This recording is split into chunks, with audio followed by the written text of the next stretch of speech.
Sean, what's up, man? Welcome to the Dad Edge, my friend. Well, thanks for having me, brother. Oh, you bet, man. You bet. So you and I were jamming just a few minutes before this, but talking about our kids and our boys and wrestling and martial arts. But where I'd really like to start with you is I want to talk about little Sean. So growing up, I'd really love to know about your childhood, what it was like, even with just your own parents growing up. I read a statement that you gave in another interview that I thought was really meaningful. And that was you didn't come from a whole lot, but your parents gave you an arsenal of tools that you were able to navigate life with pretty well, which I thought was pretty cool. So I would love to know what that means. Well, I do always make a joke about I came from the Bill Gates of families. You know, my mom, my dad, my mama, my granddaddy, they never missed a single sporting event. They were at everything. I mean, my if my dad wasn't home, my granddaddy or my mom or my mama, somebody was there at every waking moment to guide me over everything that stood up in front of me.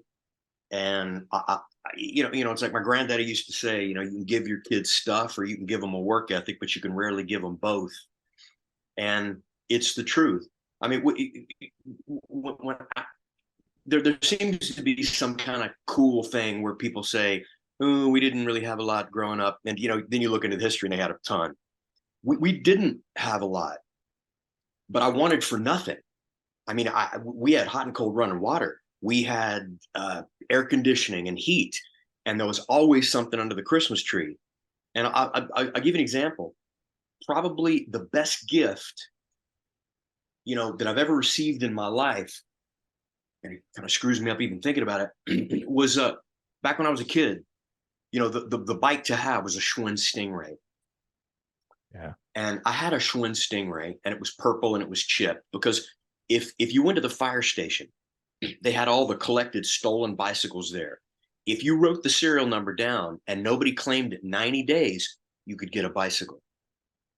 And so my first bicycle was a Schwinn Stingray that was complete. It had tires, wheels, everything. Well, I always asked my mom and dad, when can I ride my bike to school? I was like 8 or 9 years old when this, and they said, well, you got to lock it up, you got to save your money, and you got to buy a lock. And so I bought a chain and a padlock. And the first day that I rode it to school, man, I didn't put that lock on. Oh no. And I went out from school and my bike was gone. And I walked home and every step was, how am I going to tell my dad that I didn't lock on my bike? And, he said, get in the car. And we went immediately to the fire station, and we had a long talk on the way there about, responsibility and personal possessions. And, we wrote down a serial number. And there was no complete bikes, but we found a frame, a Schwinn Stingray frame, rusted out and whatnot. We wrote the serial number down. I was like, there's no bikes here. That's a frame. We don't have wheels. I know that stuff is expensive. And about 3 months later, my dad told my sister to take me to see Peter Pan. So mom and dad dropped me off. We went to the movie theater. Little did they know, it was a two theater. And on one side, they were playing A Clockwork Orange. And on another side, they were playing Peter Pan. Well, my sister took me into Clockwork Orange. So I'm trying to process why this dude is beating another guy with a big white porcelain penis. And I knew there were cool cars in the movie and cool Yeah. music, and I was into music, but I was like, man, this can't be Peter Pan while my parents sent me to watch. But anyway, they sent me there. We came home. So best gift I've ever received in my life. My dad sat me outside of the driveway, and he went inside and he rolled up the garage door. And there's newspaper all over the floor where you could see he had spray painted, you could see the outline of the frame on the newspaper. And sitting there right in front of me is my dad raced cars. When my mom got pregnant, he gave up racing, but he still had an MGA, an old MGA that was British racing green. So all I ever wanted was everything of mine to be British racing green, like my dad's. It was a British racing green, Schwinn Stingray that, I mean, brand new sissy bar, brand new handle grips, ape hangers. My dad built it for me. He didn't have the money to go to the Schwinn dealership and buy me a bike, but man, He just built you one. it's yeah, I mean, it's stuff like that. It's Yeah. so when I say we didn't have money, don't get me wrong. There was nothing that I lacked in my life at all. Nothing. Like my dad, my granddaddy were my football coaches on the team. My dad was the trainer. It's I had everything there. Like I had a fat wallet upbringing without a fat wallet, and I really really believe that. It's I wouldn't trade it for the world. So I don't say it as if, oh, woe is me. There's no woe is me. I got a head start, man. If you're gonna go against me in life, you man, good luck, because I've pushed that boulder. When I was 8 years old, I wanted a Nash skateboard, and my granddaddy said, well, you got to get a job. And so I got a job throwing papers. Now you had to be 13 to throw papers. So there's a dude at the end of the cul-de-sac. His name is Johnny McNamara. I knocked on his door, and I said, I'll give you 25 cents off every buck if you'll sign up. I'll throw the papers.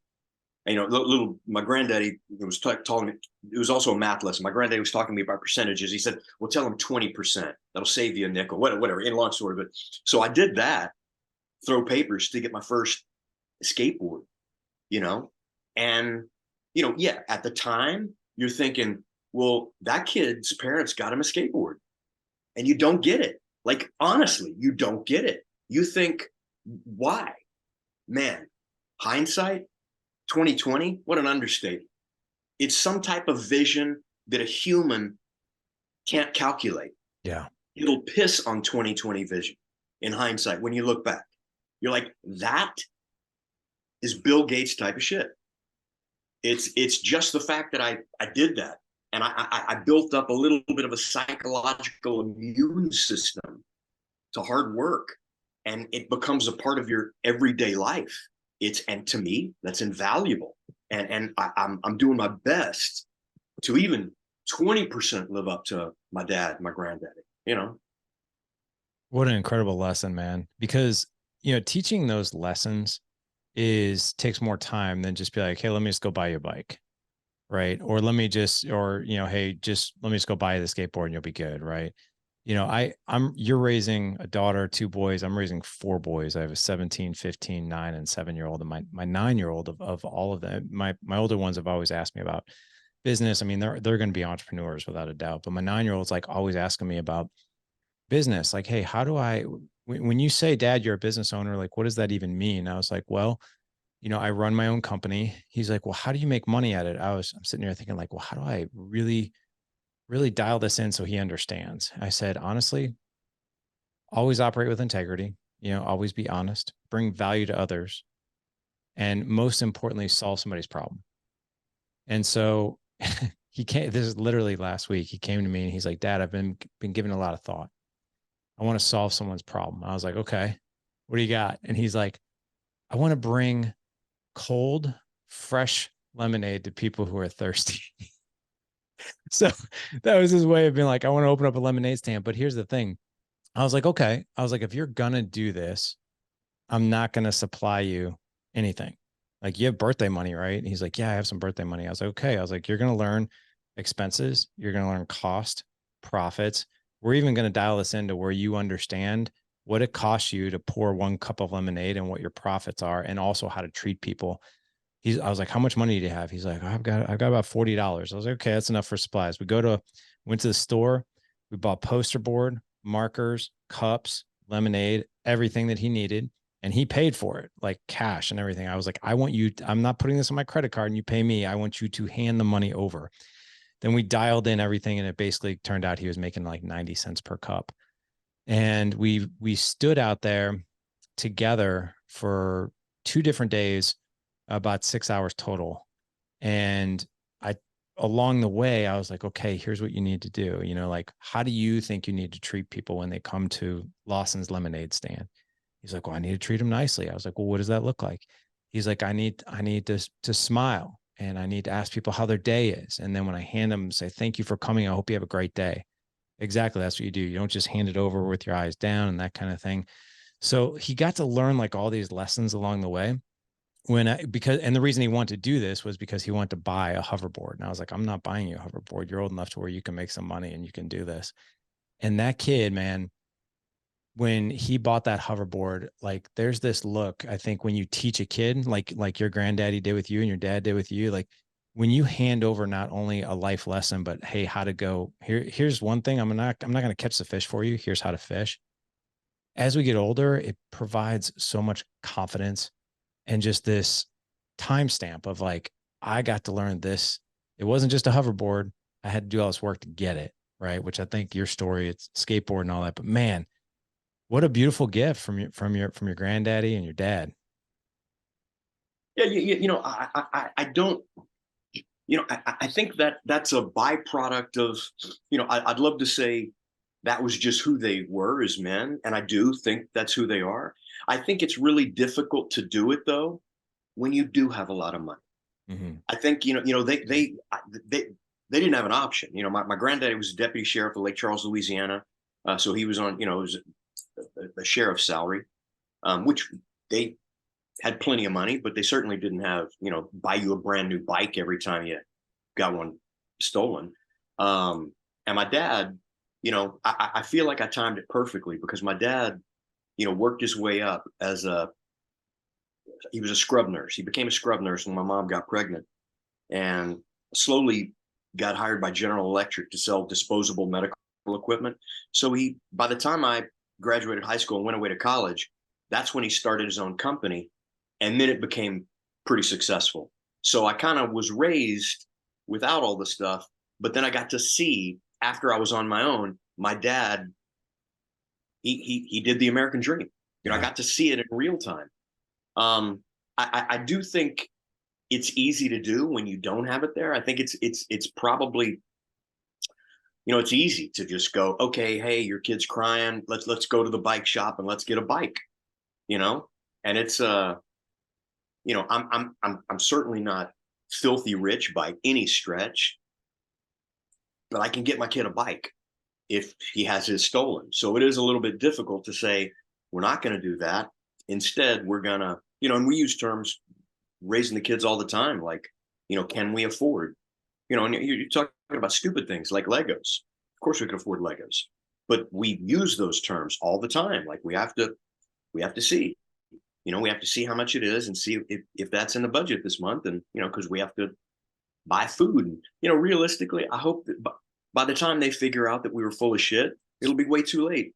The work ethic will be ingrained in them and they'll go, Yeah. wait, hang on, Yeah. wait, but that's certainly the goal, 100%. You probably know who Mike Rowe is, right? From Dirty Jobs. of course. Yeah. So I just had Mike on the podcast and oh my God, he was talking about his childhood. He was hilarious. So like he was raised, his didn't come from a whole lot. But he had like just acres and acres and acres and acres of woods that he would play in and explore growing up and that kind of thing. And he said, I came from great parents and they really, they never spoiled us. Like everything we had were hand-me-downs, but they were also incredible liars. He's like, which was great. He goes, because every time me and my brother would see, or my sister and I would see like, the commercials for like Six Flags or a theme park, my parents in the background would, and all these kids are having fun and all the stuff on the commercial. My parents would be in the background. They would say it just loud enough. Right. And doing it on purpose, be like, oh, Peg, look at that poor kid.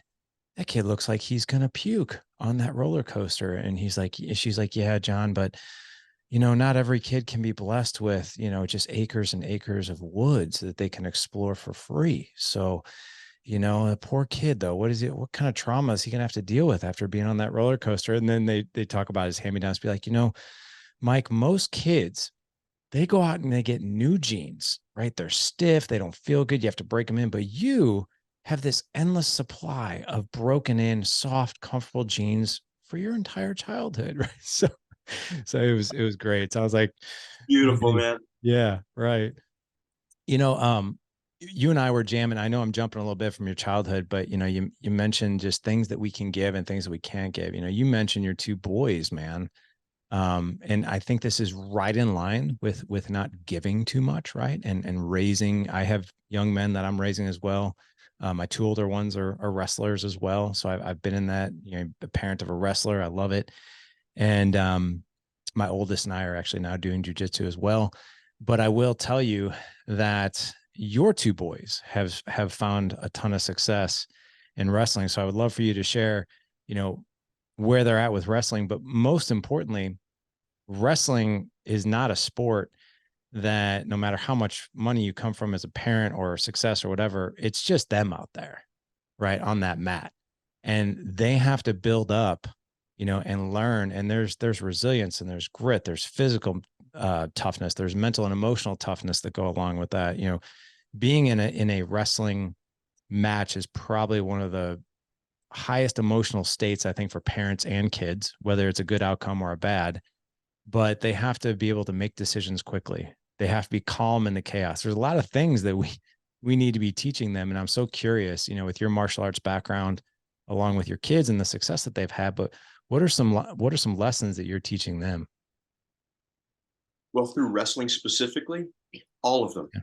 Yeah. all of the lessons. And I know that sounds outlandish, especially to parents that really don't know what wrestling is. And it seems like just another sport like tennis. I promise you this, if your kid is a pitcher and 5 batters hit home runs, he'll be upset, but he'll sleep at night. If your son's a quarterback and he throws an interception, he's going to be upset, but he'll sleep at night. When your kid loses a wrestling match, he will cry, he will be devastated. There's something about that hand-to-hand combat that even at 5, 6, 7 years old, has a real world application. And you realize that you were bested by another same size, same weight, same age kid. Innately, it's a primal something in the head that goes, this is more important than being able to cross court volley, on somebody's serve. It just is. And there's nothing that will feel worse when you lose. Conversely, there's nothing that will feel better when you get your hand raised. Nothing. You can hit a home run. It will not feel as good as that. It just won't. And if you disagree, try both of them and tell me. You'll understand whenever it's hard to watch a child lose in wrestling. But also, getting into wrestling, you mentioned, a fish and a fisherman. You get into wrestling, there is no fish at the end of the journey. If you play basketball, if you're great as a youth, you get into high school, you play, if you're good, you'll get into university, and your goal is you get drafted. And you'll get 10 Lamborghinis if you get drafted. That's the goal. You know what happens if you're an NCAA champion wrestler? Nothing. You don't get a paycheck. But you know what you do? You have a human being that can cast their line into any body of water and pull out whatever they want to pull out. This much I will tell you. Most of the other sports, if you take that fish and you consume it in a day, you don't have the ability to get another one. But somebody that comes out of a hard grappling art like wrestling, man, yeah, there's no paycheck at the end of the journey.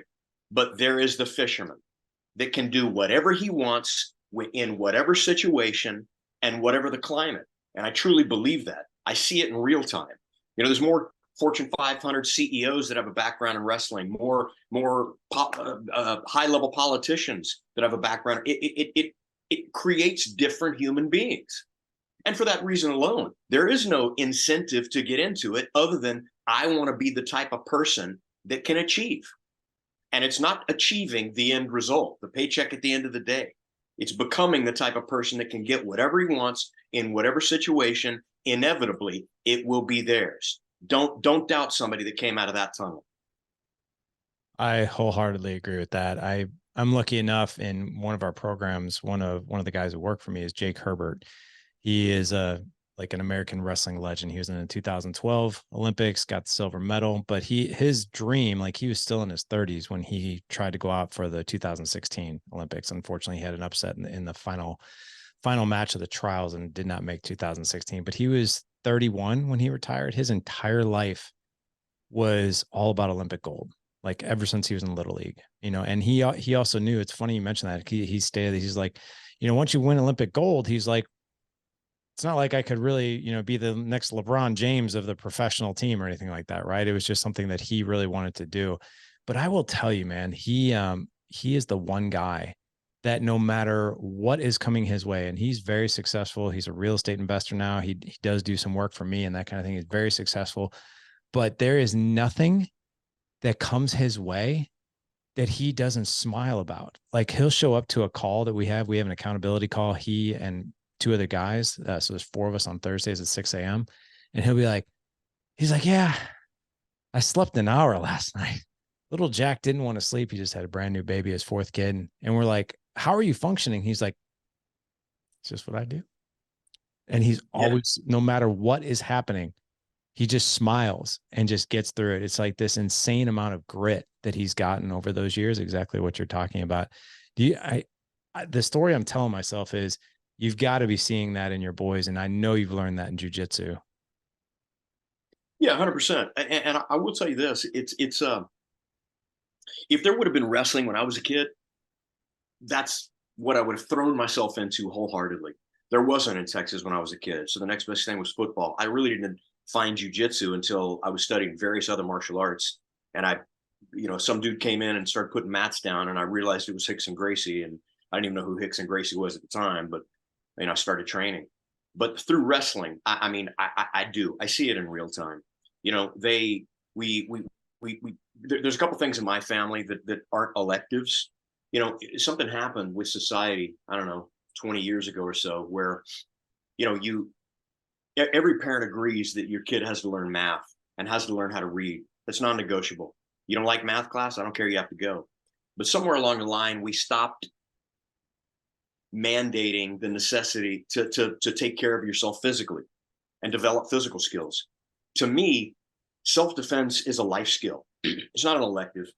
You don't have to play baseball if you don't want, but you have to learn how to take care of yourself in harm's way. You have to. You have to be able to defend your sister or your first girlfriend. You have to also, a life skill is swimming. You don't have to play on the football team, but you don't have to compete on the swim team, but you have to have a mastery over water. I mean, God forbid your kid goes on a boat, on spring break and falls off and dies because he can't swim. I don't know. In my opinion, I think you've missed something as a parent if you allow that to happen. These are life skills, just like putting a kid out that can't read. Shame on you. If you put a kid out that can't read, the world's going to require them to read. Their life is going to be exponentially easier if they can read. Same thing with self-defense, same thing with swimming. So we got into it because of that. Jiu-jitsu, wrestling, the combat arts, and just like swimming. But then they realized, and another thing, the reason it's not a game, your first day at basketball practice, you'll find plenty of kids that go, wow, I love this. First day at tennis, you'll find plenty of kids that go, wow, I love this. You'll rarely find a first day practice wrestler that loves it. They'll be crying and they want to quit. And that should tell you everything that you want to know. If they stick to it long enough to get their hand raised, they will want to do nothing else. And that's the metric. That's what you see in real time. There's plenty of games that people love on day one. Wrestling is not one of them. Now, there's always the outlier that just for some reason, and there's sometimes there's soft practices. But if they go to a real wrestling practice, it'll crush them physically, emotionally, spiritually. Their ego will take lumps and they'll want to quit. If they stick around long enough, it's all they'll want to do. So psychological immune system, your physical immune system. We do 4 things every day. We train our body, we train our mind, we eat good, and we sleep good. Those 4 things, that's it. If you do those 4 things every single day, you're going to crush life. And when I mean eat good, I mean really. We're talking about the hard conversations that offend people nowadays, but yes, eat right. And yes, you can tell improper eating. Where's a costume? Look in the mirror. You know what it is. If you eat good, you sleep good. You know what I mean? Sleep good. If your kids staying up till 3 in the morning playing video games, you're a shitty parent. You need to fix that. And train your body, train your mind. You have to do something physical every single day. You have to do something mental every single day. And wrestling is our outlet for that. They've realized once they fell in love with it, they set goals. They're like, well, why did he this? Why did he that? Well, he won the such and such. That's where he got the T-shirt that nobody else has. That's why it says champion on the back of the T-shirt. Really, he's a champion? Oh, wow. How do you do that? Well, we set goals. So we go into the outbuilding. I have a map building out here. We set goals in real time, and we put it on the refrigerator. Things that we want to achieve. So it's written down. Don't tell me you have a 5-year goal if you don't have a 24-hour goal. So there's things that we do every single day to work toward and achieve those goals. And once they realized that a goal sheet is kind of an ATM machine, they realized, wait a minute, I actually did do those every day. And I was markedly better than that person I was trying to hunt down at the end of the season. They'll do that for the rest of their life. They'll set a recipe in motion. And all you have to do is say, what's he doing? I'm going to do 2 more. Eventually, you're not only going to catch up, you're going to bypass. And they see it in real time. And it translates to everything in their life. 100%, man. I love the 4 things because it makes things very, very simple. I think there's a lot of parents out there that are not following those 4 things, even though they're very simple. As far as I would love to understand how you coach your kids through resilience and failure. So, matches lost, things not achieved. But I would love for you to just share maybe an example or a story of recovery, resilience. Let's get back on track and here, let's go. Well, I explain it to them like everything in my life. When I teach jujitsu, I teach it in a way that I wish it was taught to me so we can accelerate the learning curve. And same thing with being a dad. I know there's going to be far better dads than me. I'm just trying to live up and be, like I tell my kids, you're supposed to be a better version of me. If you're not as good or even equal, I've failed. I've accumulated so many things in my life. If I don't put them into you and let you build on it, I've failed. Well, one of the things that I wish I knew growing up is that adversity is the vitamin that you take every day. Storms, everybody likes the sunshine, but nothing grows without the rain. You have to put in failure reps to get good. Say a specific technique in jiu-jitsu, say a fundamental arm bar. What stops people from getting good at the arm bar is they're not good at it yet. So that fear of like, well, if I do this, then he's going to end up on top of me because I failed. You have to be willing to put in failure reps before it starts succeeding. And that's once the child knows that, they start to not fear failure. You say that guy that's beating you right now, he's going to beat you 5 more times at least. But every time it'll be a little bit less. If you put in more work than him, that's okay. All you're trying to do is be better than who you were yesterday. That's the only thing or person that you are competing against, period. I don't care if you go against Jordan Burroughs. As long as you do better against him tomorrow than you did yesterday, you're making progress. And progress is the gold standard. As long as they realize that and understand that, that's getting their hand raised in life. It may not be on the mat, but really, my goal is not to make black belt world champions. My goal is to make better human beings. And we do that same thing with the wrestling mat. My goal is not to make 2 Texas state champion wrestlers. It's to make better human beings that understand the investment in pain that gets a dividend, an interest of pleasure later. It's to describe them and illustrate beyond my words what delayed gratification is. It's to illustrate to them in no uncertain terms the difference between happiness and fun. Fun is playing a video game. It's not fun to put in a 2-hour workout, but happiness is what you feel a week later when your cardio is 50% better. Happiness is what you feel after you've put in hard work. You're happy that you did something good. Fun is what you experience in the moment. It's fun to eat ice cream. But the minute you're done, you're not happy with yourself. You're happy with yourself when you ate a good, healthy, organic diet, something that's going to make your physical person better. That's happiness. And once they understand the difference, I think it's easier to navigate. and understand, here's something that popped up in front of me. It may block my way, and if I don't get around it today, I'm going to come back with information on how to get around it tomorrow. So they embrace those things. I think you have to. Otherwise, it'll devastate a child to be defeated. They have to understand that everything good in my life came after climbing over a lump of adversity. Every single thing. Every one of the best decisions I've ever made in my life was the decision to endure. Every good thing came after I decided, you know what, Flanery? Don't stop. Don't give up. I know you think this is an exercise in futility, but just give it one more try.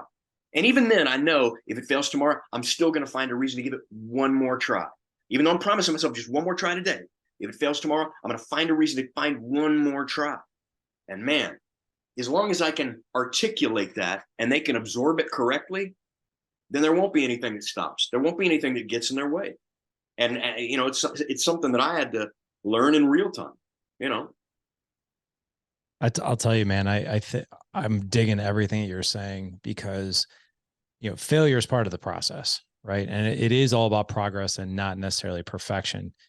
What I'll tell you though is I think, and I want your opinion on this. I think one of the reasons, you know, we're raising kids, and there was a fair share of our generation too, me and you, that were raised this way too.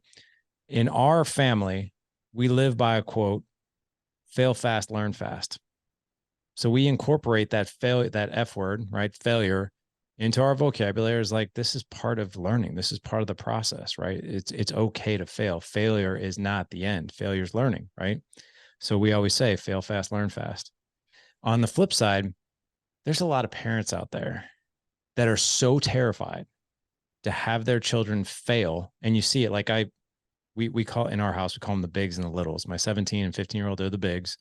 And then we've got the littles. So my wife and I joke that we've had our practice round with the two bigger ones, and now we've learned a little bit more with the two littles. So I just was coaching my 7-year-old's baseball team. We just ended. And you could tell the parents that would apply so much pressure because they just did not want their child to fail out there. It was like failure was the override of learning, right? And I think a lot of that really comes from us as parents. Like, are you okay with failure as a learning agent? Or do you think failure is the end? Because if you think failure is the end, well, guess what? Your kids are probably going to feel the exact same way. But if we articulate and explain that this is just part of the process, I think that conversation comes a little bit easier. What do you think? 100%. You're correct. I mean, look, I teach my kids and I use the same terminology. My kids know if I bring them in here right now, as a matter of fact, I will. Hold on. Let's do it. Let's do it. I wish my kids were here. Charlie Porter, come here. This is so cool. Yeah. Charlie and Porter. So here's Porter and Charlie. So, what's up, guys? If you want to get good at something, you start by what? Sucking. You start by sucking. So we accept that going in. You want to get good at something, you start by Sucking. and you have to put in what kind of reps? Black belt reps. What kind of reps?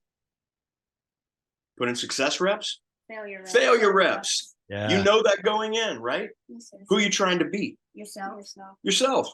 The person you were when. Yes, sir. Is it okay to fail? No. Yes. What do you mean no? Of course it's okay to fail. That's the only way that you get good at something, right? Yes, sir. All right, now get out of here. I love y'all. Hey, shut that door, dude. That's awesome, man. You get good. You start by sucking, and you have to be willing to suck. If you tell your kid, if you tell your kid, oh my God, you should play basketball, you're going to be amazing, man. There's kids that have been playing 3 years. I tell you, I don't care how good your kid is, he's going to start by sucking. If you tell them, if you front load it with that, then it's no surprise. My daddy said I was going to suck at it, but it'll get better. Okay, we can navigate that. And they know it too. You have to put in failure reps. That's a problem with most people in sports. You have to park your ego at the door. You have to try something in live sparring that you know is not going to work. You have to get at least 100, 200, 1,000 failure reps before it starts succeeding. If you want to build and expand your skill set and your arsenal, you have to stick your ego at the door, and you have to let maybe a lower belt think they bested you, because I'm going in with a mental handicap. I'm saying the only thing I'm going to do is this thing I suck at. That's all I'm going to try. And let them think, well, I left and man, Flanery couldn't pass my guard. Realistically, I'm only trying one thing that I've never tried before. And that's okay. I don't care what they think. I'm trying to build my skill set. And I think you can do that with kids. You can anesthetize them to that failure pain by telling them, expect it. When it shows up, say, sit down. I've been waiting for you. Glad to see you're here. Let's get it over with. Yeah, man, I love that. And do you also think I am of the true belief that the best lessons in life are caught, not taught. You know, it's one thing for us to say, hey, you know, we're going to go and we're going to fail at this today. We're going to suck at it today. But it's another thing to show it to them. Right. And I think martial arts is a beautiful way to do that. I'm sure you've done that with jujitsu or in some way, shape, or form in your life. Absolutely. You know, you live by it, you die by it. It's what you teach, and you have to lead from the front. Yep. You know, when we do spring cleaning at my academy, the first thing I clean is the toilet, and I shove my hand and I pull out somebody else's fecal matter. And once the whole academy sees you do that, they really can't bitch about, well, why do I have to dust inside the cracks? Right. You know, well, Flanery shoved his hand up a toilet, so we're gonna do it. Same thing. You know, I let my kids see me. You know, when we go to an open mat or something, if somebody comes up to me and asks to roll, I say yes. That's what I say. I don't sometimes yes, sometimes no. I don't calculate if they'll witness what they'll. I say yes. That's the martial art. We're going to spar. Yes, yes, yes, yes. And they see that daddy's willing to experience failure just as much as he's willing to experience success. Mm-hmm. And my ability to participate is not based on what the odds are of me succeeding. Yep. It's growth. It's can I grow from this? 100% I can. Win or lose, I'll grow from it. I love that, man. I love that example, which by the way, I now that when I see you in movies, there's going to be a part of me, Sean, that's going to just imagine you with your hand in the toilet now. So you'll appreciate this, man. So like I said, I've done, like you, I have a deep love of martial arts. I wrestled in high school. Used to actually be a fat kid until I wrestled, and then I wrestled in high school. Then I got into Taekwondo. I think you have a bit of background in that too, right? Then I got into Kuk Sowan. I also did some Krav Maga, but it's been about 10 years since I've done any martial art, and I did it for over a decade before.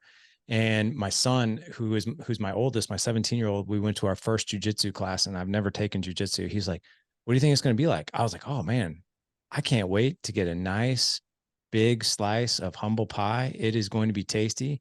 I'm going to be slammed, thrown, choked out. I have no idea what I'm doing. And I made sure I wanted him to hear that, because I'm not like, yeah, you know, I got a background. It'll be all right. I'm like, no, I'm going to suck.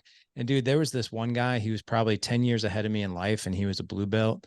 And I think the instructor specifically made sure I had no clue what I was doing. He's like, just go out there and see what you can do. And I'm like, I don't know what I'm doing. I was like, I wrestled. He's like, that's all right. Let's just see. Sean, this guy, I don't know what he did to me, but my son saw it, and I was just like, holy shit, what the hell just happened? He grabbed the sleeve of my gi, and then he like went down, and somehow I went airborne and over him and slammed on the mat. And I was like, I have no idea. And then this guy just got on top of me. I'm like, holy crap. And my son was like, what did that feel like? I was like, it was that big slice of warm, humble pie. I was like, it was great. I was like, it was such a good workout. You know, I was like, it was what it was. I was happy to be a part of it. But I think our kids need to see us be humbled and also be willing to fail, which I think, you know, jujitsu does that. And I've heard you talk about in other interviews too, that if it wasn't for acting, you have such a deep love for the martial arts that you would probably have gone in a different direction with your life and maybe have been a professional MMA fighter in some way, shape, or form. Is that true? Yeah, unfortunately, probably is true. You know, I mean, there was no viable income stream for a martial artist, but right. You know, you look for the truth in behavior, not words. It's where I spend 90% of my time is on a jujitsu mat. So it's clearly where my heart is. Yeah. The vast majority of the meaningful things I've learned have been on a martial arts mat. The vast majority of the things that will be my legacy leaving behind to my kids are things that I've learned on sports teams and martial arts mats. That's just the reality. And And I was so obsessed at an early age with martial arts and then jujitsu when I found it. If the UFC and whatnot had come around earlier, I absolutely would have thrown my hat into that ring. Probably had a much more difficult life because of it. But I know myself, and at that age, yeah, I probably would have. Probably to the detriment of my livelihood. But yeah, it's just I was, when I say obsessed, that's not an understatement. I was completely obsessed. And when I found jujitsu, I was spending 5 hours a day training, 6, sometimes 7 days a week. I pretty much camped out at the Hickson Gracie Academy in LA. And I'd go in the morning, take a class, do an hour of open mat, do an hour private, go home for 4 hours, come back for the evening class, then do an hour of live. So honestly, 5 hours a day. That's no joke, no exaggeration. It's just, that's how addicted I was. And I made some ludicrous business decisions. Like there were movie offers that I turned down because it would interfere with my training. Now, here's the interesting thing. Do I regret that? I don't. It's where my heart was then. It's where my heart is now. I make a joke with a lot of people. Like this, for example, I'm in my office, and this tattered thing is the first black belt that was given to me. I'm now a 4th degree black belt, and I've retired that. It's not even that's my black belt that I use every day. Yeah. But if somebody came up to me and said, hey, for you to keep that black belt, and in keeping that black belt, keep every relationship that you've made, every bit of self-confidence, every ounce of technique, all of your self-defense skills, your fighting skills, all of that, to keep that, we're going to take all of your bank accounts, and you have to find a way to live on $50,000 a year, your whole family. I would 100% do it to preserve that. 100%. I'd find a way. I'd say, we're going to sell a car, we're going to sell our house, we're going to downgrade, and we're going to make ends meet. But that's something that I have to leave to my kids, and all of the things that it's given to me in my life. I'll tell you this honestly. I could pick 50 movies that I wouldn't do that for. That I would be like, realistically, more. I'll be like, if you're going to take all of that away, forget it. Take the movie, take the relationship, take the. It's just different. It's just different. It's and the value is very different to me. I look at them in very different. There's a handful of movies that I wouldn't trade the world for, but I gotta say, upwards of 90%, I'd be like, yeah, you can scrap that one. This, no way, absolutely no way. I love that, man. That really shows just the integrity of how important this is to you, and that goes a long way. I mean, to see, and I'm thinking about your boys, right? To see their dad have that much belief in that's inspiring, right? And that's what I think your boys will remember that. They'll remember those decisions like that. You were talking about what were some of your, I want to switch gears into movies and roles and that kind of thing, but looking back on your career, what are some of those characters that you're just like, man, that was just the top of the tower for me. I just loved working in that character or that movie. What really comes to mind? Well, there's various reasons that you can like doing a film. Mm-hmm. And I hate to even use this term, but as an artist, it's very different. But for that, it would be movies like Powder, movies like Into the Fire, movies like Born a Champion, movies like Nefarious. But I mean, I'm most well known for Boondock Saints. Yeah. But there's not a lot of heavy lifting in Boondock Saints.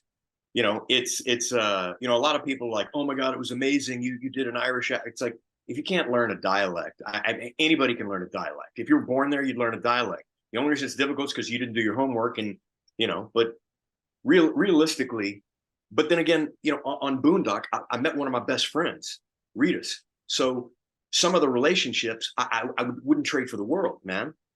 But then there are other films that there's not really heavy lifting. And, you know, I'll tell you something that every film that you finish in LA ends up with you going, hey, man, what's your number? We should have lunch when we get back to LA.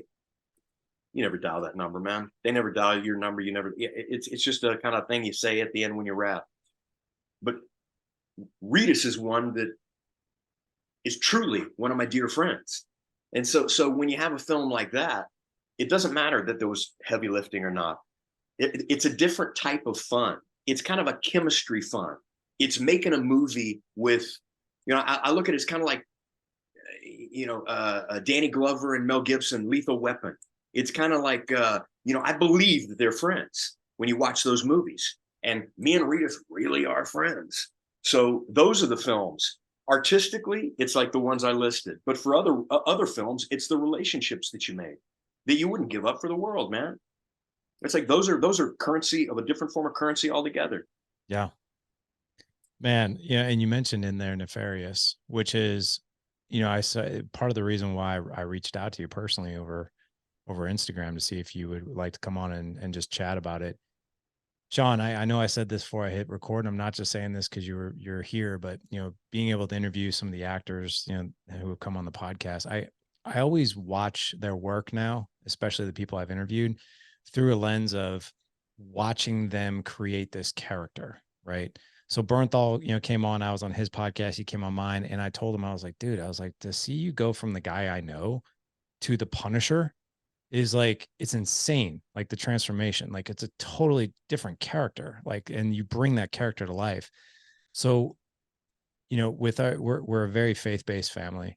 My 17-year-old and I in particular, we watched Nefarious together, and I heard a lot about it, but I watched it through this lens also of like, let me see what the actors do, right? Let me see what Sean does and the co-star and all that.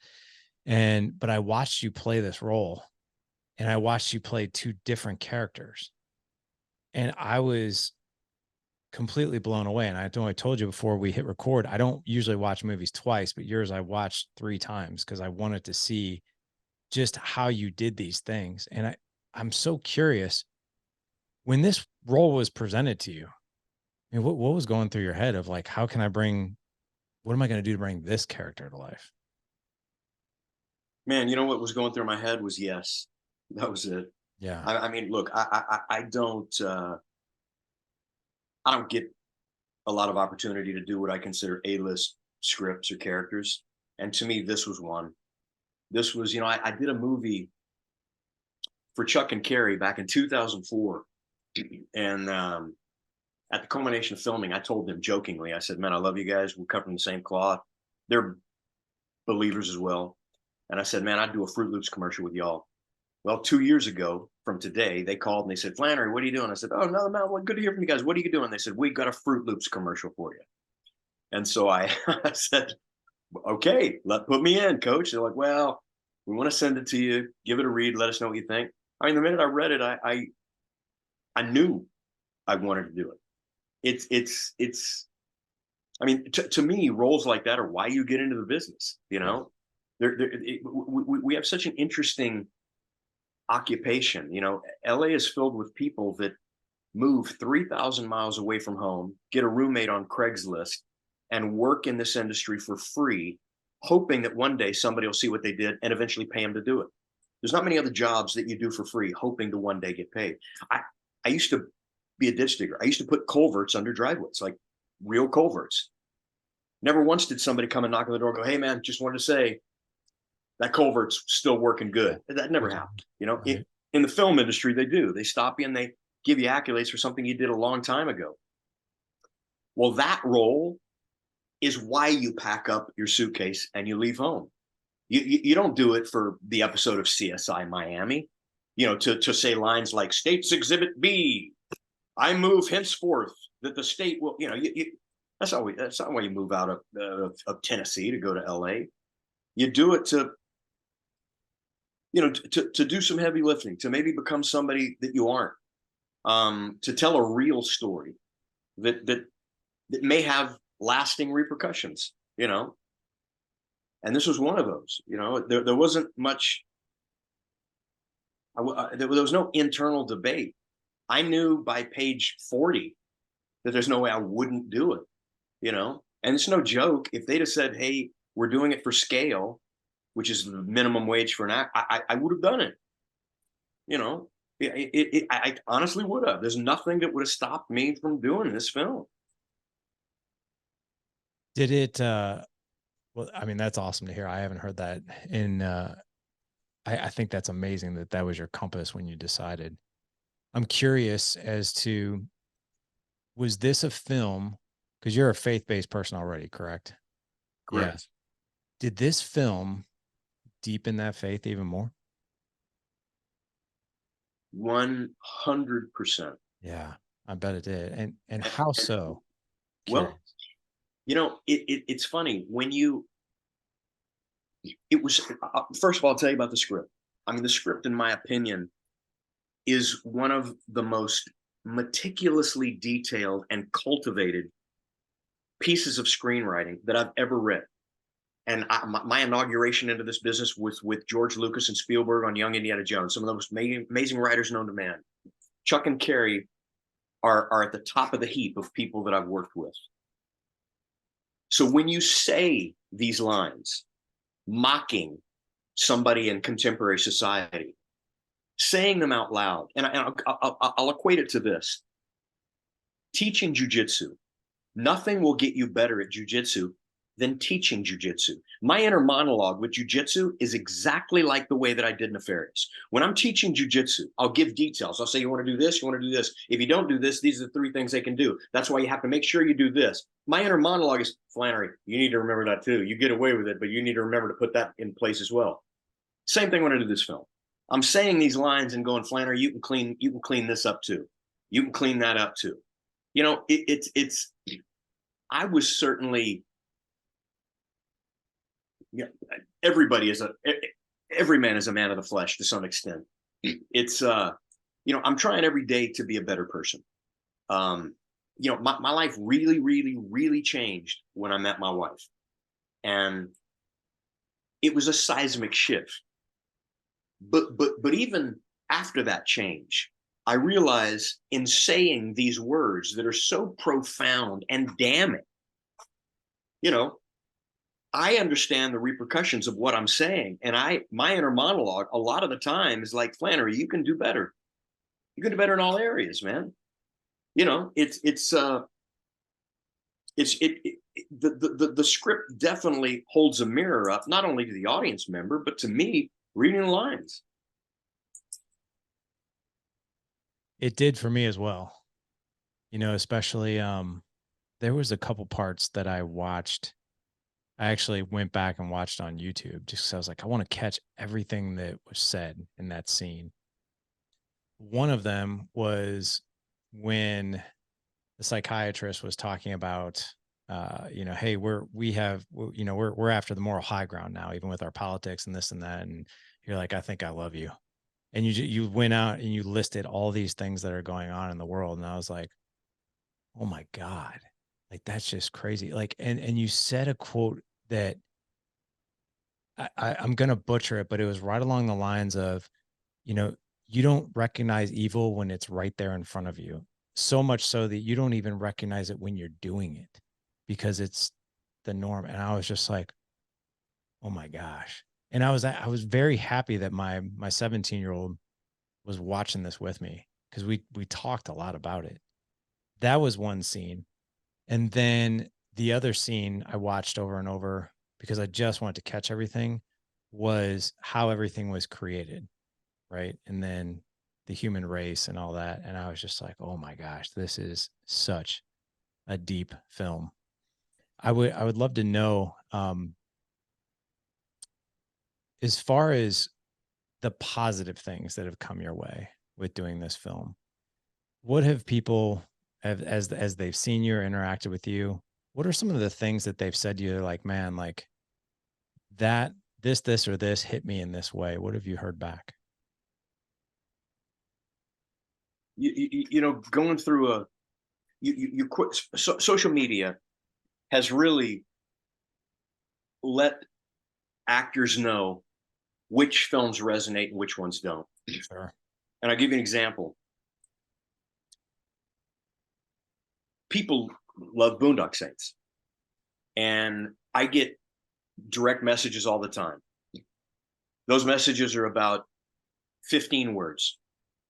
Holy shit, I loved you in Boondock Saints. Y'all kick ass. I memorized the prayer. You know, when people message me about Powder, it's 900 words. What it did to them, what it meant to them, how it changed their life. When people message me about Born a Champion, the same thing. It's 1,500 words about what it did to them, their kids, it changed everything about them. Nefarious is no different. You know, I wrote a book called Jane 2. You said, you know, you'd like to know about my childhood. Yeah. It's in a book called Jane 2. If anybody wants to know, read that. That's a lot of childhood. But the same thing. When people send a message about the book, it's 1,500 words. It's you quickly realize the difference between, hey, good job, and do you have 30 minutes because I need to spill my soul to you about something that I saw? And Nefarious is like that. And you realize that it's different than just a movie. This forced, you know, a recalibration with a lot of people, a course correction, perhaps, an opening of their heart. You know, it just did. And I see it in nothing other than, you know, people don't recognize me on the street for it. But in social media, they know who you are. They research and they reach out to you. And I see it, that it meant something more than just, hey, caught that movie. Good job, man. See ya. I've never received that about Nefarious. I've never received, hey, read Jane 2. Good job. See ya. I've never received, hey, Born a Champion. That was a good movie. See ya. There's always something more. And literally, I'm talking about 4 projects out of 200 that I've ever done. So it's not an ego stroke. You're talking about, like, that's 0.1 of 1% of all of the work that I've ever done. But realistically, I think if you know, those are the ones that you pursue. You know, that's where your currency is. You know, when you do something like that causes people to put pen to paper, metaphorically now with digital online, and really share secrets of their life to somebody they don't know, you might have done something. And I was a tiny part of that. Like, when I say Chuck and Carrie, they wrote this, but they did something amazing. There's plenty of people that could have played Nefarious. I don't know of anybody else that could have written this. They wrote something completely unique and unparalleled, in my opinion. And it was more than an honor to try and bring it to life. It'll go down as a highlight in my career. I can see why. You know, if I could take an opportunity to share what it did for me. So I've been on this, I've really deepened my faith over the past 4 years. I got into, I mean, I was raised Catholic and have had like this more distant relationship with God, you know, kind of pray, but never like this deep relationship that I've really experienced over the past 4 years. Went through a mentorship called Operation Timothy, where I had a quote unquote Paul who mentored me for 2 years and took me through and deepened my relationship with God. And then I am now part of a Bible study that meets every Thursday called Operation Paul. And it's just a Bible study. That's what we call it. But it's helped me to have better conversations with my own boys, right? What that movie did for me, though, and we're big fans of like The Chosen. We watch that as a family. We love that. But this movie, I got to tell you, man, like, it gave me breadcrumbs into evil that I didn't see. And it's helped me, Sean, have better conversations with my teenagers about things that they potentially don't see, like these bear traps that everybody else is doing it, or it's the norm, or, you know, it just is what it is. And it's just like, be very cautious about what you are doing, the media you're taking in, the things that you prescribe to, all these different things. And it's that learning, that education through that film has helped me as a better mentor for my boys. So I want to thank you for that, because like I said, I went back and I watched some of these things over and over, and I was like, oh my God, that is right there. Like, that evil is right there. And I just was like, oh, it's just the world, but it's not. It's deeper than that. You know, just as we wrap up here, I would love to just what types of, I know you guys are a faith-based family, but for you, raising boys, I know you have a daughter as well, but just faith in general in the Flanery household, what does that look like for you guys from a conversational standpoint, or even from a prayer standpoint? Really, it's serving something greater than yourself. You know, man is not the center of our life. It's something greater. It's, you know, what is God to me? It's that which no greater can be conceived. It's and it's the way I was raised. It's the way my boys are raised. They don't know any different. And really, for me, you know, when it happened, you know, growing up for me, religion was something you did, like you had breakfast. You didn't question it. You recited these words. You didn't really know what they meant. You're like, do you believe in God? Yeah. You really haven't thought about it. It's just like you went through the motions, you know? And I didn't realize, really, sounds like a Hallmark card, but until you have kids, you don't get almost a forced physical transformation. And the word for me, having kids, was when the word became the engrafted word. The words were no longer things you just recited, but you understood and you tried to adhere to, and you meant them and you researched them. And that was really the transformation in my life. And just like we were talking about, you know, earlier with failure, I now, because I went through that, I was raised in a family of believers, but I just went through the motions. They didn't really say, hey, you're just reciting this, you don't understand it. I want you to let's really slow down and talk about why this means something and how it'll affect your real life. Especially if you go to an old school church and there's Latin this and kids are just whatever you say, you know. So I want to instill into my kids what took me so long to go, oh, hang on, wait a minute. Hang on, wait. It's no different than eating a healthy meal. You go, oh yeah, you got to eat healthy. What does that really mean? Really, what does it mean? It's a big difference. And so I don't want them to wait to have kids. I want them to understand the magnitude of life, the gift that is life. You know, we our wrestling club, we're a 501, we're a charity. And our wrestling club, the name of the 501 is the thank you letter.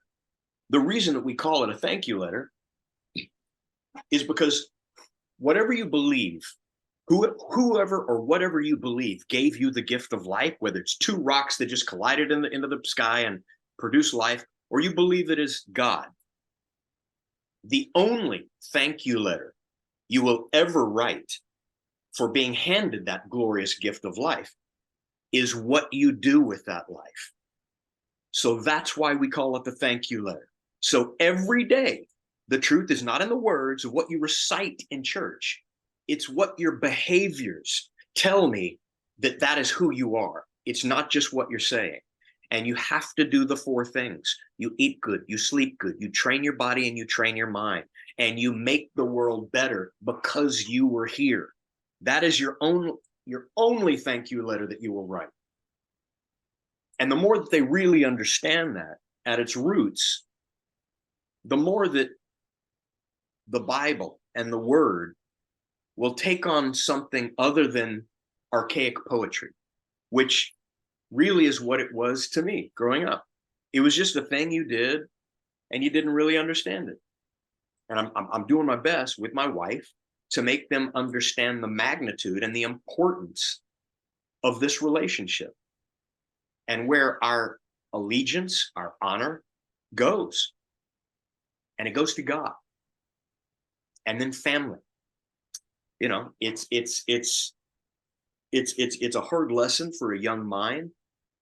And there was an earlier stage in my life that I did something that I'm really, really, really embarrassed of. And that was the first time that I really believed in God, and it was something more than just words. There's a lot. Everybody has a history of things they're proud of and things they're not proud of. But when I was a kid, I got into a fight with a kid that I didn't need to fight. At lunchtime, he had knocked over my chocolate milk, and immediately people were like, "Apologize, apologize!" And he was like, "They're like, okay, we're fighting at the U totem behind the dumpster." Man, the next thing I know, we're going to the U totem, and this kid was a lineman on my football team when I was 6. I was like 9 now at the time. 3 years later, he quit football, but I knew him. You know, I didn't even think he wasn't an athlete. I didn't even think he had a chance. But I was too big of a girl's blouse to stand up and go, man, I'm not going to fight this guy. I was a child, you know. And I was really into music as a kid. New songs would come on, and I really paid attention to the lyrics and the meaning and the use of metaphor. It was music was one of my biggest teachers as a kid. And so we went to the U totem, and he didn't show up. And okay, yeah, he didn't show up. Okay, well, you know, he didn't show up. And they're like, no, I know where he lives. Come on. They start walking into the rich neighborhood. It was on a golf course. We're walking across golf courses, and I'll never forget, man. It was one of the lowest I've ever felt in my life. We called this guy a green bean, and he drove a green golf cart, and he like took care of the manicure and replaced like sand trap rakes and stuff like that. And he was a big, morbidly obese man. And I remember on that day, we passed him at the snack shop, and he had a blue shirt on with orange streaks down his shirt. It's because he was eating Cheetos and wiping his hands on his shirt. But he had a song playing on his green bean. He always had music playing when he'd drive that around. And I love that song. I just immediately plugged into that song. We passed him, and we went to this kid's house. We knocked on the door. Nobody answered. Again, okay, God, start working. He's like, no, we'll go around the back. It's on a golf course, so there's no fence. We went around to the back to the plate glass window, knocked on it. His mother comes to the door with a smile, beaming that all these cool kids came to see her son. And my soul is down by my pinky toes. And he comes walking down the stairs, and she's like, would you like some cake? And we're like, no. And he's like, just said stoically, walking down. He's like, no, Mom, I'll be right back. And he walked out the sliding glass door. And we started going to that hole on the golf course. There's nobody there. And man, I'll never forget. I was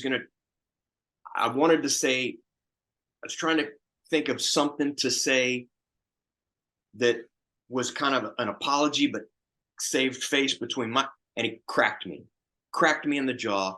And immediately I got mad. And I had a big temper problem as a kid. And long story, I got him in a headlock, and I started punching him. And then I calmed down a little bit. So I started hitting him with kind of open fingers and just kind of rapping him on the forehead, making it look like punches.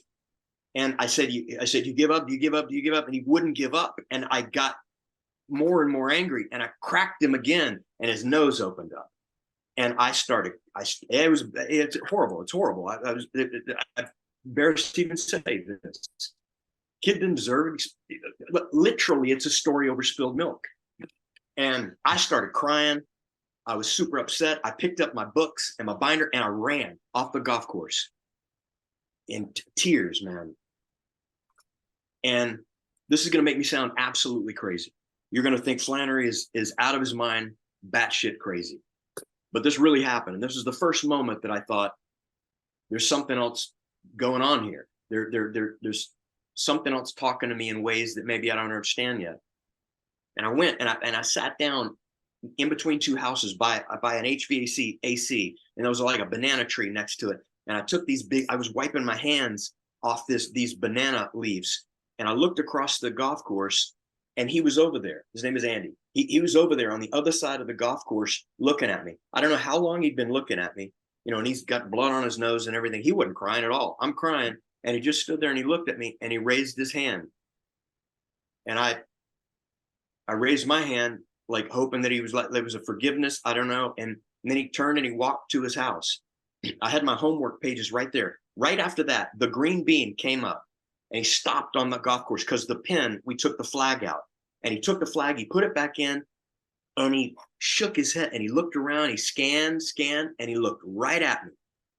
And he shook his head with that same song playing, coming out of his, with a little golf cart without a roof on it. And I wrote the lyrics to that song down on my homework pages.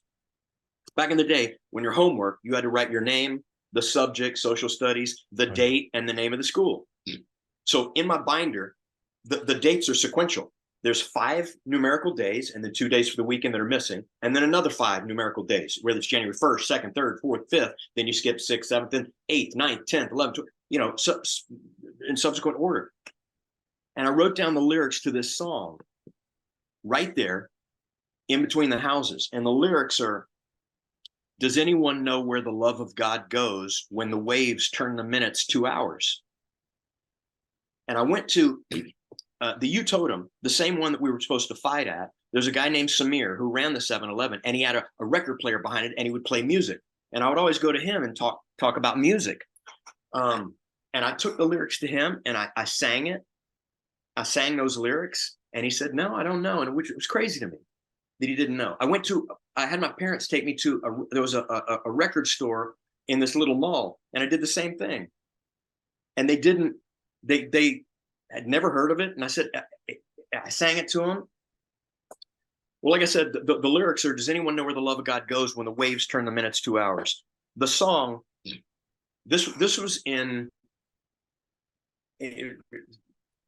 this was right when the school year started.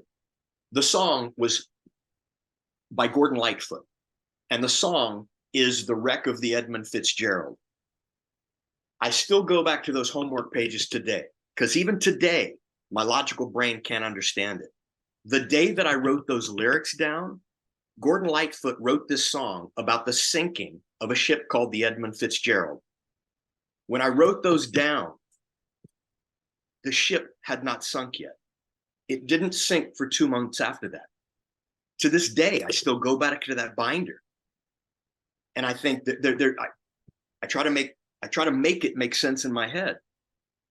Like subsequently in years far past, you see movies where they plug into somebody's brain and they input memories. I think, did an alien input this? Is that how it got to me? Am I misreading this memory?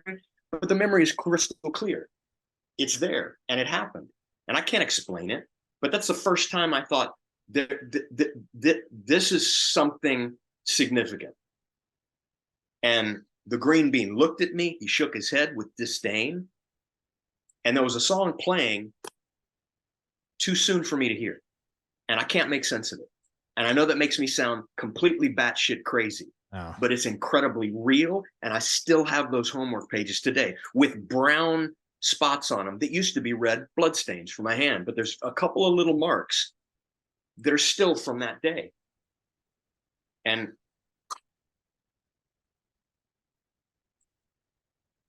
I can't make heads or tails out of that. But I can say, okay, I'm going to do better.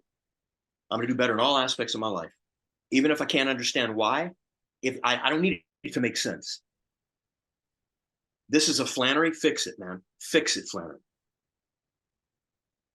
And so I do my best every day to fix it.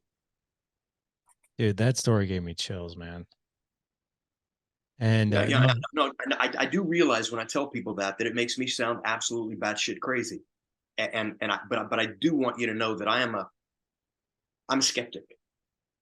I'm not one of these flight of fancy. I've questioned that and had more debates than anybody will ever have with me. I've had more debates of how that could possibly happen. And I don't know if you know the song, but it's I ended up getting the song like that next Christmas. And I didn't even understand until it came out. And I went, this is the song. Oh my God, how did they not know? Until finally, I went to Samir and he, I saw the record and I saw the date, and then I started asking questions, and it just didn't add up, man. Didn't add up at all. Didn't add up. That is, I don't have an answer. That's divine intervention. Well, that's my answer. That's my answer. And other people may roll their eyes, But for me, as a young child, that's the first thing that was like, more than just words, dude. More than just words. You're phoning it in, and being good and living a good life and being a wholesome individual is more than just sitting in the church. You know, you've heard the age-old adage, you know, going to church doesn't make you a Christian any more than sitting in a garage makes you a car. Well, I was sitting in a garage trying to be a car. I really was. I was going through the motions. I was saying these words, and okay, that's cool. I punched my ticket for the day. And, you know, whoever created it stuck something pretty powerful called a conscience. Well, that's pretty powerful in me. And I even knew before I saw the green bean and heard the song, and I kept doing it anyway. I was horrified. I knew, and I still didn't stand up. I didn't do it. I was going to do something shitty anyway. And I ended up doing something shitty, even though I knew long beforehand that it was a shitty thing to do. And at the young age, I said, man, I'm not going to do that anymore. If it's shitty, I'm going to stand up. I'm going to say, it's shitty, man. It's shitty. Even if you lose friends, even if you say, oh, Flanery's a PUSSY, what, I don't care. It's shitty and I'm not going to do it. And if I can give a part of that to my kids so they don't have to wait as long, then maybe I'll have done my job, you know? Do you talk about this story very often? I'm sorry? Do you talk about this story very often? I don't. No. I say I've never I'll heard tell this. you, you know, yeah. I wrote this story in my book, but I did it so under the radar that people didn't really pick up on it. If you really read between the lines, it's crystal clear, even with the dates and everything. But even when I published it, I was a little embarrassed of people thinking you're a Fruit Loop. So I didn't put it down as blatantly as in hindsight, I wish I would have. But this is the second time I've spoken about it publicly. And, you know, again, maybe, you know, and it's because somebody specifically asked me what for my testimony. And I said, I'll tell you, I think I said, it's the first time I've ever said it publicly, but I'll tell you the story. Even though it's going to make me look like a complete Fruit Loop. And you're the second time I've ever said it publicly in no uncertain terms. If you want to think I'm a Fruit Loop, you're more than welcome to. I don't care. I don't care. But I wrote it down in my book, thinking I was being more clear than I was, but apparently it wasn't. Once you know the story, it'll be crystal clear should you read it. But if you don't, it just seems like metaphor, and you have to really think about it to understand what I'm saying. I'm honored. I mean, I really am beyond words. Divine intervention, 100%.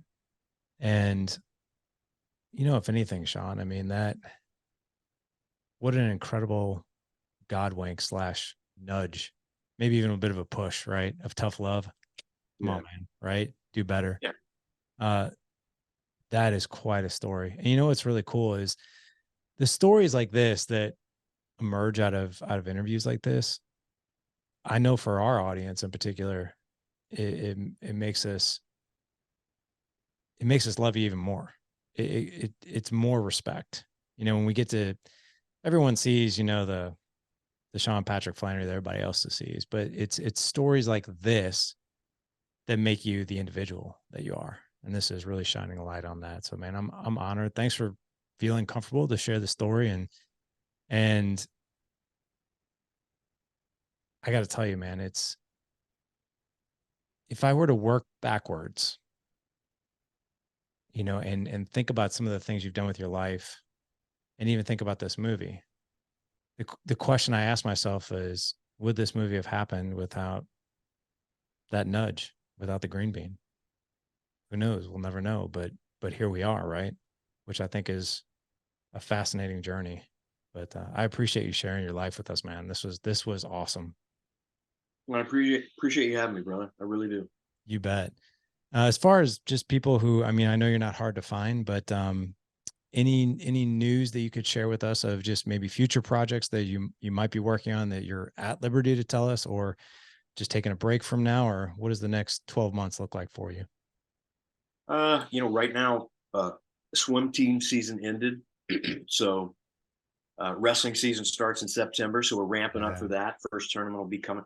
Really just dadding, really just dadding. And my little chachis are waiting for me right now. Yeah, good. Out of the room. But that's it. I don't have any projects lined up. Not any real work, industry film projects. So just, you know, being a dad. Yeah. Trying to, just like I teach my kids, trying to be a little bit better than I was yesterday. I love it, man. We're going to let you get back to those two tchotchkes and be a dad again. But gentlemen, if you want to connect with Sean and obviously some of the meaningful work he's doing, head on over to thedadedge.com/435. We'll have links in there. You can go check out Nefarious as well. But this was awesome, man. Thank you, Sean. I appreciate it, bro. Thanks for having me, man. You bet. Gentlemen, go out and live legendary. Take care.